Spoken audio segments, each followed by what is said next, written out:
Today I'm speaking with Steve Walker, the CEO of the Boating Industry Association of Victoria.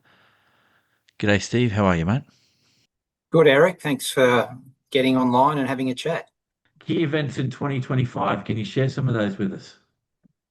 Yeah, well, the key events or the key highlights, if I was to say, if I'm reflecting on our plan for 2025 as we get towards the end of the year, and we are starting to look at how we've gone against the plan, and I'd say there's four or five really significant things that we're already starting to say we're pleased about. So number one, it's somewhat obvious because it's just happened and it's had a fairly high profile, and that would be the Melbourne Boat Show.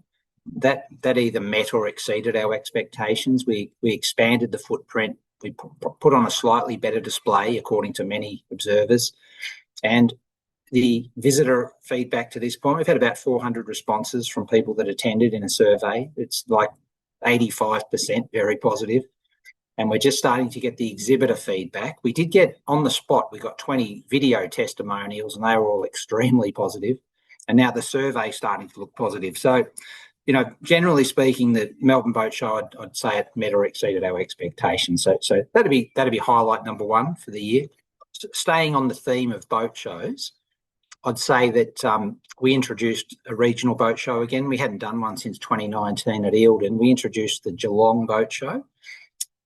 And that at least met expectations, probably exceeded them a little bit in that it achieved proof of concept. We found a good venue, a good model, good supporters with the other stakeholders.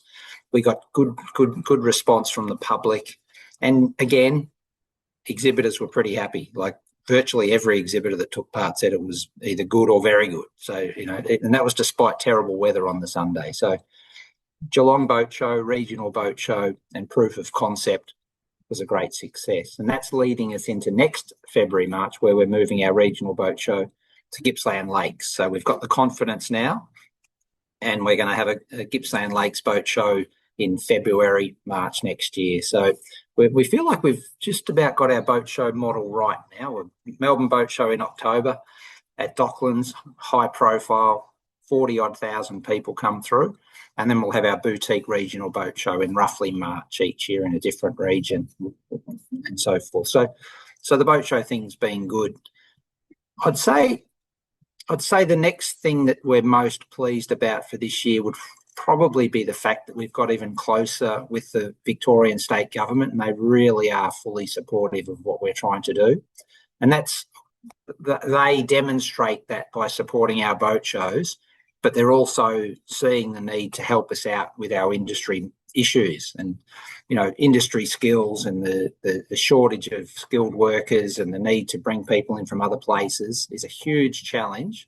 And I feel like we've got the government well placed to support us across boating careers.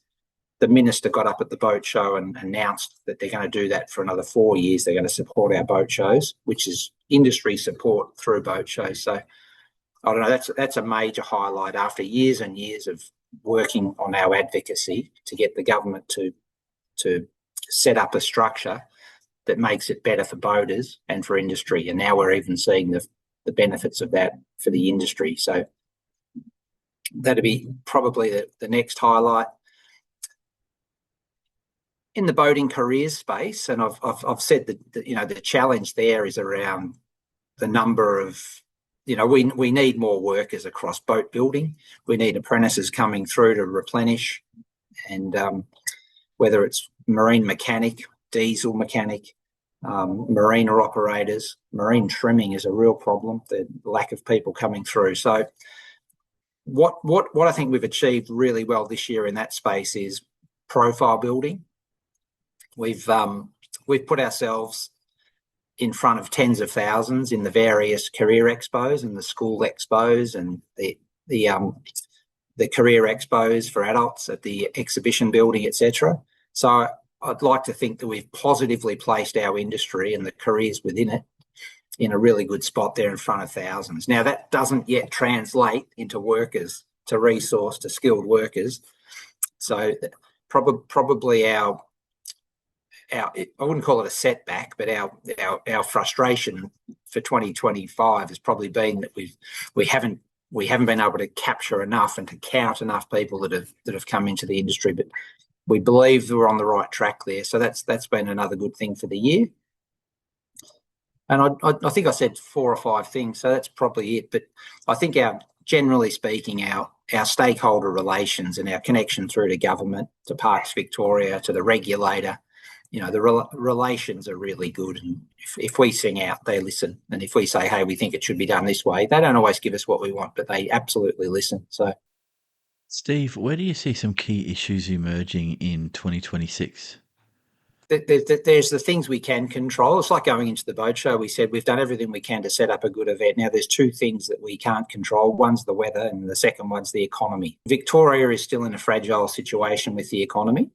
So that it's definitely going to be a challenge for all of our members to get to be lean and to be savvy and to put out great offerings and to keep pricings such that it's still suitable. But at the end of the day, boating is still a discretionary activity, and someone can always put off that upgrade or put off getting their family boat or put off their marina berth or whatever till next year or the future.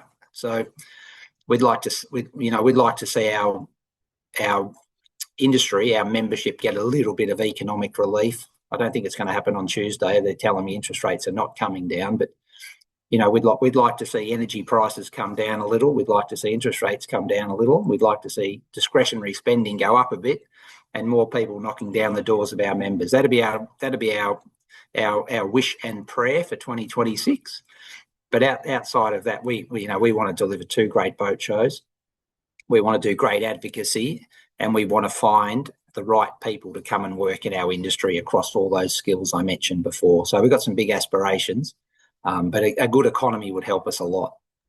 I'd like to thank Steve Walker, the CEO of the Boating Industry Association of Victoria, for his time. Steve, thanks a lot, mate. Okay, see you.